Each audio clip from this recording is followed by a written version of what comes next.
When the Minnesota Vikings stormed past the Cincinnati Bengals 48-10, the scoreboard told one story. But underneath, there was another narrative building, and it might be the most pressing dilemma this team has faced in years. Carson Wentz, a quarterback who wasn't even on the roster a month ago, came in, ran Kevin O'Connell's offense with poise, and walked off the field with 2 touchdown passes, 0 turnovers, and a commanding win. That's where the headline practically writes itself. Wentz just created a problem for the Vikings. Because now Minnesota has to answer the one question nobody expected this early in the season. Is the future still J.J. McCarthy, or does the present belong to Carson Wentz? And before this breakdown ends, I'll show you why even the Vikings' bye week could make this decision even trickier than it looks right now. Let's set the stage. J.J. McCarthy, the team's highly drafted quarterback of the future, went down with a high ankle sprain in Week 2. That injury isn't just a matter of soreness, it directly affects mobility, footwork, and passing mechanics. O'Connell admitted as much, saying you can't just clear him the night before and throw him back in. He needs to practice, he needs his movement back, and only then can he be trusted to play. In the meantime, Wentz stepped in against Cincinnati. He didn't light up the stat sheet with 400 yards or 5 touchdowns. That's not the point. He was efficient. He made quick decisions. He played the point guard version of quarterback distribute, don't turn the ball over, and trust the playmakers. And in O'Connell's words, he was the least surprised person in the building that Wentz was able to execute the offense this well. But what happens if Wentz not only manages games, but starts stacking wins on international soil against the Steelers and maybe even the Browns? That's where the story flips. Film study gives us more detail. Wentz was asked to operate a simplified game plan, short to intermediate reads, nothing too exotic but with enough deep attempts to keep the Bengals honest. On passes of 10-plus air yards, he was 5 of 10, with an 85.0 passer rating. That's not elite, but it's steady, and that steadiness was exactly what Minnesota lacked in weeks 1 and 2, when McCarthy was forcing plays, throwing picks, and showing the learning curve every first-year NFL starter faces. That's the contrast. With McCarthy, the highs might be higher, but the lows were crippling. With Wentz, the ceiling isn't dazzling, but the floor feels safer, and that safety was enough to deliver Minnesota's most balanced offensive performance of the young season. Soon, I'll break down why the presence of left tackle Christian Darrisaw made Wentz's job easier and why McCarthy never had that luxury in his first 2 starts. Let's zoom out to the bigger dilemma. The Vikings invested heavily in J.J. McCarthy, first-round draft pick, top 10 overall. This isn't just a project. This is supposed to be the face of the franchise for years. And yet, after only 2 weeks of football in 2025, here we are, having a legitimate debate about whether the veteran journeyman should hold the job. Star Tribune analysts framed it perfectly. If Carson Wentz keeps winning, Minnesota has a difficult choice to make: prioritize the long-term development of McCarthy or ride the immediate stability of Wentz. That's the heart of this storyline. O'Connell even left the door open when asked about McCarthy's return. It's not going to be automatic the night before a game. We'll evaluate carefully before we put him back on the field. That's a stunningly cautious statement from a head coach who has every reason to accelerate the rookie's growth. Later in this breakdown, I'll show how the Vikings' post-bye schedule could expose either quarterback and why that stretch might be the ultimate proving ground. Let's go back to Cincinnati for a moment, because that performance was about more than just Wentz. The run game exploded 169 rushing yards, with Jordan Mason accounting for 116 of them. That balance took all the pressure off Wentz, and he rewarded the trust by never forcing the issue. Compare that to McCarthy's first 2 games, where defenses loaded up on the pass, knowing the ground game wasn't producing. Add in Darrisaw's return at left tackle, and suddenly the offense looked like it belonged to a contender, not a rebuilding team. McCarthy didn't have that protection. He was pressured heavily in weeks 1 and 2, and his mistakes reflected a rookie young starter in his first year as QB1 trying to do too much under fire. Wentz, with a stable pocket, looked calm, composed, and functional. But make no mistake, there's one reason the front office won't easily move away from McCarthy, even if Wentz wins the next 2 games. I'll explain that shortly. Another layer to this is perception. Around the league, the chatter has already started. CBS analyst Jeff Kerr wrote that Wentz is better than McCarthy right now and allows the Vikings to win games. They should ride Wentz as long as they can. That's not a fan blog hot take. That's national media suggesting the first-year starter might not be ready. But here's the reality check. Wentz isn't the future in Minnesota. He's not going to suddenly become a 5-year solution. He was signed to be a safety net. The organization tied its identity to McCarthy when they drafted him. So the front office dilemma is layered. They know they need to develop him, but they can't ignore wins if Wentz keeps delivering. Coming up, I'll show you the exact stat that highlights why McCarthy's struggles weren't just about his ankle and why patience might still pay off. Now, let's talk scouting perspective. McCarthy's college tape showed poise in the pocket, mobility outside of structure, and an ability to thrive in play-action systems. O'Connell drafted him to mold into a Shanahan-style operator, rhythm throws, bootlegs, second-level reads. But those skills require time, timing, and chemistry. Through his first 2 NFL starts, none of that was there. 10 offensive drives before the first touchdown in Week 1. 3 total TD drives across 2 games. It was clunky, uneven, and frustrating. Contrast that with Wentz, who in just 1 outing matched McCarthy's 2-game touchdown total and did it while looking unbothered. That's the dilemma Minnesota didn't expect in September, the veteran backup outpacing the quarterback in his first full season as a starter. In Part 2, we'll also get into how the locker room dynamics could shift if Wentz keeps stacking wins and why that matters for a young quarterback's confidence.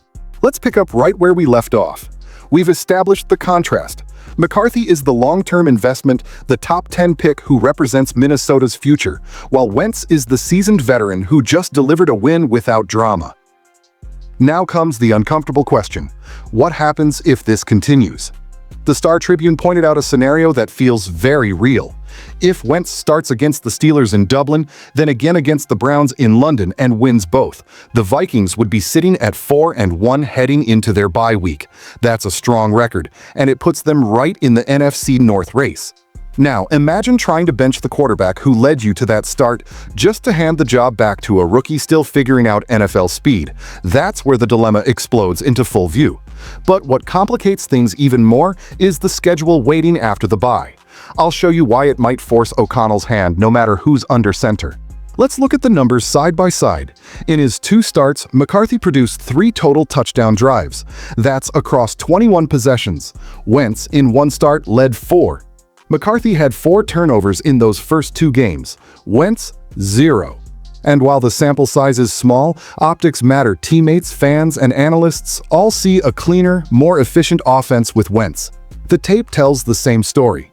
McCarthy's dropbacks often showed hesitation, late reads, and a tendency to hold the ball, which against NFL defenses quickly turns into sacks or interceptions. Wentz, meanwhile, trusted the design, got the ball out quicker, and played the role of facilitator. But don't think for a second this means McCarthy is being written off.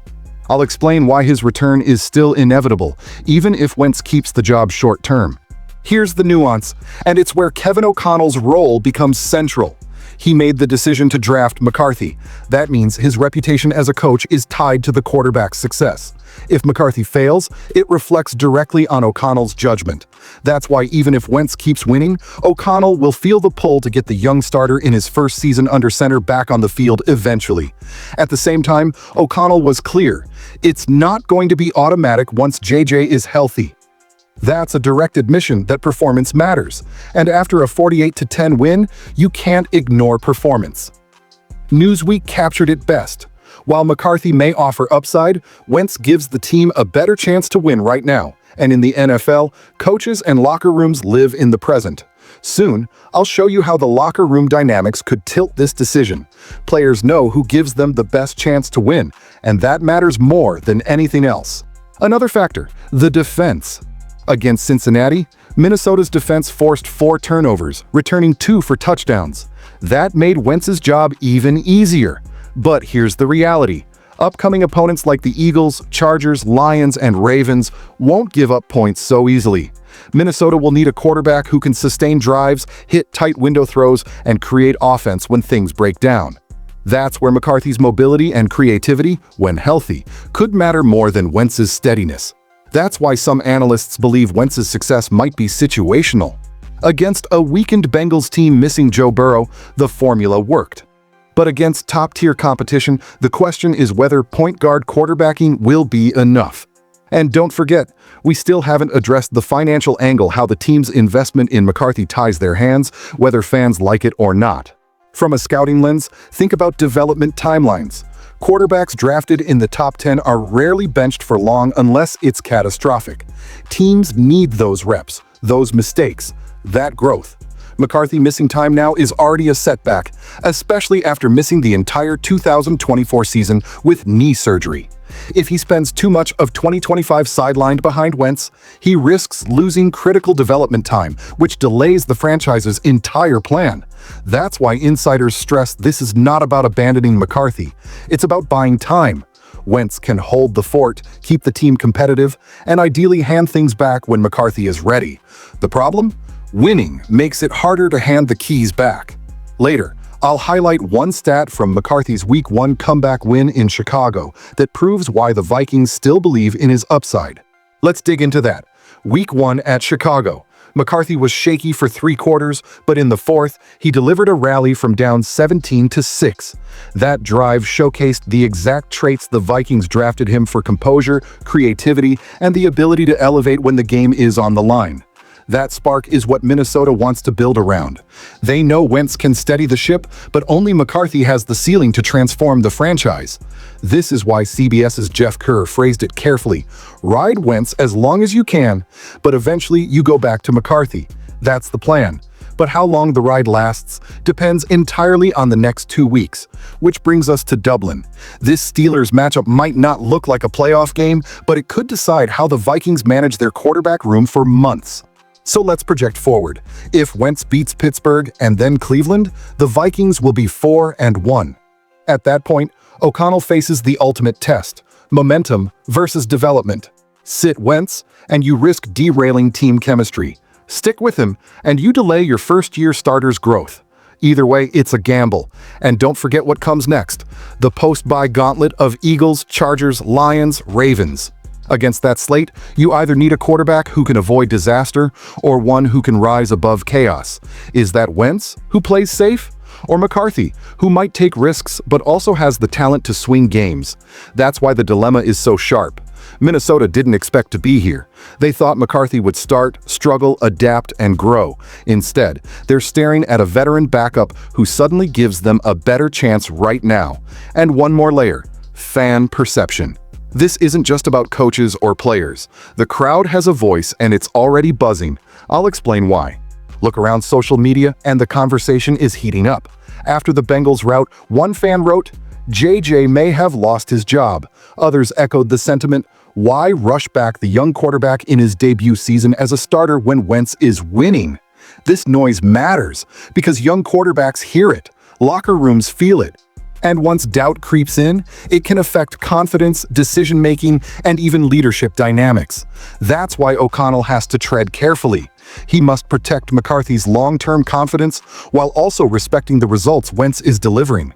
It's a delicate balance, and it's unfolding faster than anyone expected. So here we are. Wentz just created a problem for the Vikings, and the dilemma no one expected in Minnesota is real, it's immediate, and it might define the 2025 season. Final thought: the Vikings drafted JJ McCarthy to be the franchise quarterback, but in the NFL, nothing is guaranteed. If Carson Wentz keeps stacking wins, Minnesota might be forced to answer the one question every team dreads: do you chase the future, or do you ride the hot hand right now? Thank you for watching, and see you soon.